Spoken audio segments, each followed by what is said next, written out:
Hi guys, welcome to my channel. Thank you so much. Sorry, I have a bit of flu actually. I got it is not COVID, that's for sure, but it's disturbing. I guess it's because it is now winters. Winters always have that effect on me. Anyways, like the story today is actually about like me and my friends. I'm part of one club, so this month being you know like winters, uh, we decided to do something different. We had a project which was to get as many blankets as possible, like blankets, sleeping blankets, and distribute them to different people. We had so many categories. We had older people on the street. We had um, children with blood diseases, like from poor families, and then we had last category was old people in shelters, like old age people in shelters. So the project is still ongoing, but the reason why I have this story is, we did the first part, like of this project. Thank you, by the way, Lions Club, Lions Club. Like we under Lions Club, but I work with Leo Club, Galaxy Leo Club, Salcott. So I had this, I have this project with these guys. Anyways, we did part of it last weekend. Yeah, last weekend we visited one old age people's shelter in Salcott. I think that is the only one. I'm not really sure. It has a good number of residents, and the people are really trying to provide the best they can. But of course, it can't be the best. But that is not the reason why I'm telling the story. The reason why I'm telling the story is, among the so many residents of that old age shelter, there was this one lady. She was hyperactive. She was really full of energy, and she had so many stories. She was even speaking in Urdu. I was not understanding, but I was having fun. And she was laughing. She was really happy. She was having her best life, like in her own way, which was so beautiful. But everyone, I don't know, I'm really not in position to judge. Everyone has their reasons on how they identify people. Everyone was telling me, oh, she's crazy, oh, she's crazy. Everyone was making those signs, and specifically actually went to her because everyone was telling me, oh, she's not okay, she's not okay. I went to her, and she was just hyperactive. To me, at least, the time we spent there, that's all I saw. She was hyperactive. She was happy. And okay.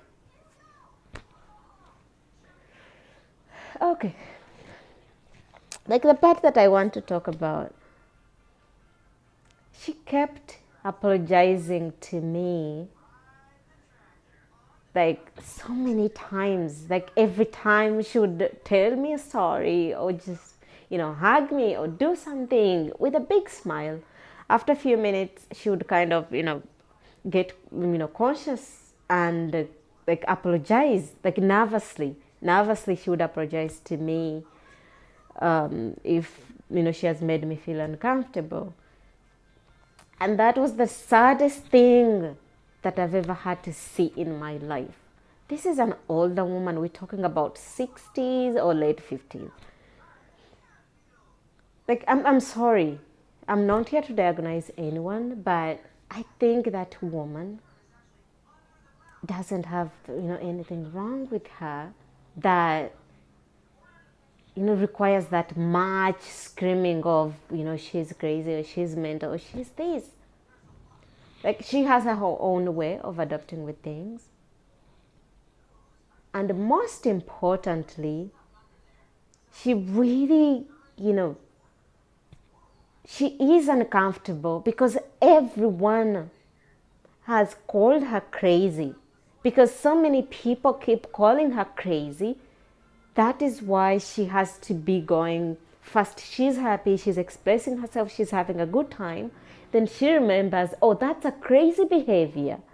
Then she goes back and apologizes or tries to fidget and fix the situation. Oh, that is the most saddest thing that I've ever seen, like, for as long as I can remember. I understand, actually this is something that has happened to a lot of people. I've met a lot of people in my life that have been called things so much that they have actually turned into that. Like, people have a tendency of turning others crazy, or of turning others abnormal, simply because they're different from them, or they can't deal with that amount of energy. Like I was thinking to myself, maybe she's not hyper. Maybe we're the ones with low energy. Like, no one has ever thought about that. I think we have very low energy that we can't keep up with her, great vibes. Like, what is wrong with that? That doesn't make one crazy. So it really, got me so much. It got on my head so much. I was thinking about it the whole week. I had so many stories. Like, so many people had so many stories. There was this beautiful lady who got married. She was actually young. She was very young. She was the youngest at the shelter. So I was like, what is she doing at an old age, shelter, before she was not even 50 or 40.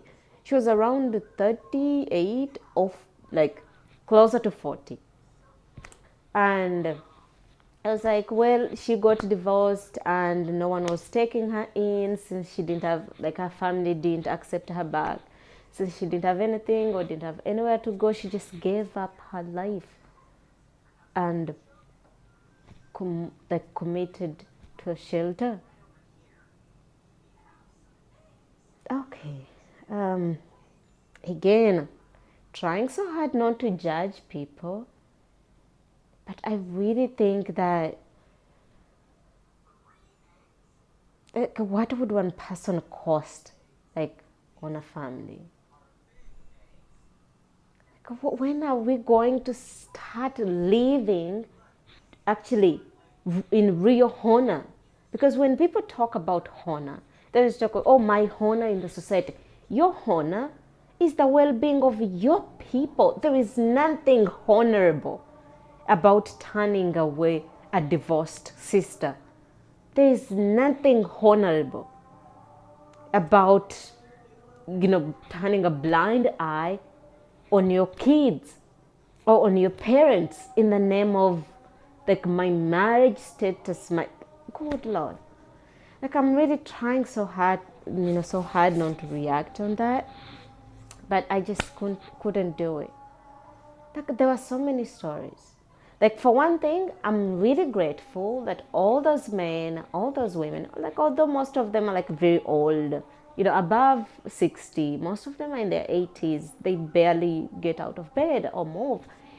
So I'm really happy that they actually got to live in a place where there are people who are of the same age as them, they have friends, people to take care of them. I mean, all these things kind of, gives more life and meaning to their life. I really feel like, that friendship, that bonding, that company, that, having someone around.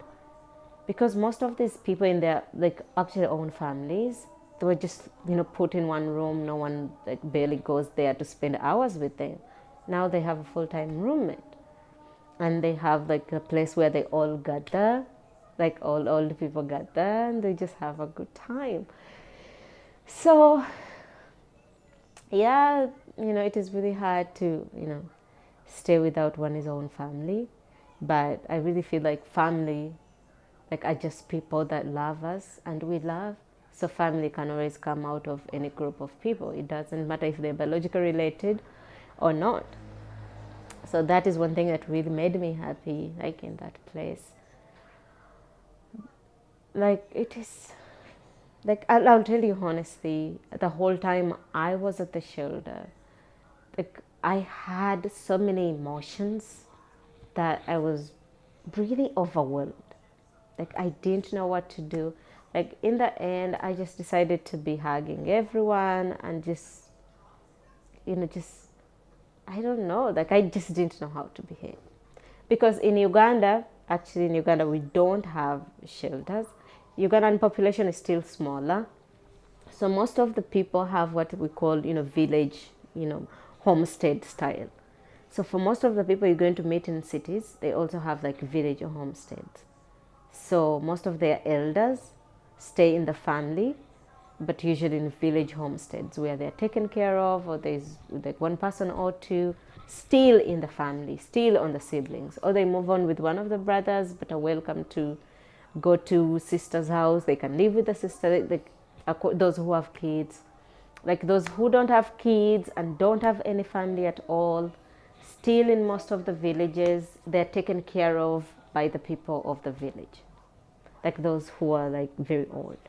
So yeah, we don't have like old age shelter that I know of in the whole country. Yeah, that is it. I hope you guys have been, amazing. It is winters now. Got myself some teas. Yeah, thank you so much. Keep watching if you have some free times. Some free time. Oh, I was supposed to tell stories and learn to speak slowly. Okay, my friend wanted me to do that. But I'm trying, still learning. Anyways, I'm really looking forward to a lot of things. I'm sorry this week I couldn't have the story in time because I have flu, as you all can hear. But I have more stories coming, and I'm really considering starting like proper vlogging. But since I'm mostly always alone, like I don't have anyone, so I just have to station the camera and start talking to you guys. So you guys just keep subscribing and keep following. In future, I promise we're going to have dope things happening. I'm telling you. I have a lot of things I'm looking forward to. Thank you once again. And like I told you guys, I live in Pakistan. So most of my stories are like in Pakistan or my life in Pakistan, because that's kind of my adult life actually. I've spent 5 years here.